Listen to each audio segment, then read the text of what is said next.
So Cale's just given her the diamond, and you know, her reaction to it is probably a little cooler than he would have hoped, but it's because she sees it as an externalization of the feeling of entrapment by this coming marriage to this guy that she's begun to kind of detest, and the weight and the power of the money and the wealth that he represents.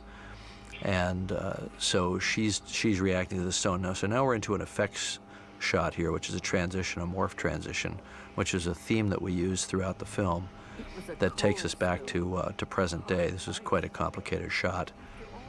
And you know, Rose still remembers the feeling of the stone on her. And at this point, you know, Brock Lovett is sort of forced to the conclusion that she really had this thing around her neck. She really knows what it was like. Wait a second, I want to get something straight. You were going to kill yourself by And Titanic? my good friend Louis Abernathy, of course, was perfect here at the rude remark, which, of course, because Rose has a great sense of humor, even at the age of 101, she goes along with it. Brock's got the bit in his teeth now. You know, he really is on the scent of his quest for the diamond. I love that little gesture that she does going out the door. A little time transition here, and you see the dive operation still in progress as they're recovering artifacts from the seafloor. So I love this whole relationship here with Bobby, his kind of production manager. You know, we're over budget. You know, we're out of money. They're going to pull the plug. You know, it's funny, when I wrote all this stuff, I could not have imagined what it was going to be like actually making this movie. But all this dialogue kind of sounds familiar to me now. And of course, it always happens on every expedition as well. You have this conversation. These scenes were actually lit and shot by Caleb Deschanel, who was who's the DP that started with us.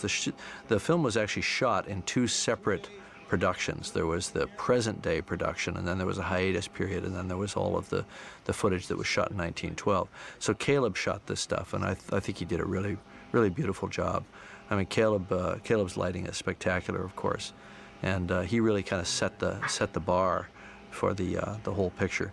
This stuff was shot in July of '96. And we didn't start production on the main part of the shoot, the 1912 portion, until later. I mean, look at all this. I got guys diving around. So Bill, of course, is great at this kind of character, and he's a good friend of mine. He actually was cast only a couple of weeks before we went to shoot these scenes, because I had been pursuing another actor, and the other actor was about 10 or 15 years older than Bill. So when I cast Bill, I had to look at younger actresses to play Lizzie, because I was sort of angling toward a little bit of an off-screen relationship after the film ends. Let's say they wind up together, and so the ages had to be right, and that's why I wound up casting Susie literally right before we left to start shooting in Halifax. I mean, I think only a couple of days before we left for Halifax, Susie was cast. She's out here for reasons God knows what they are. Maybe she wants to make peace with the past. Now these scenes form a nice ellipse with the deleted ending, because when Brock says, "This is the way my hand's going to look when I hold the diamond," that actually resonates later. She was here.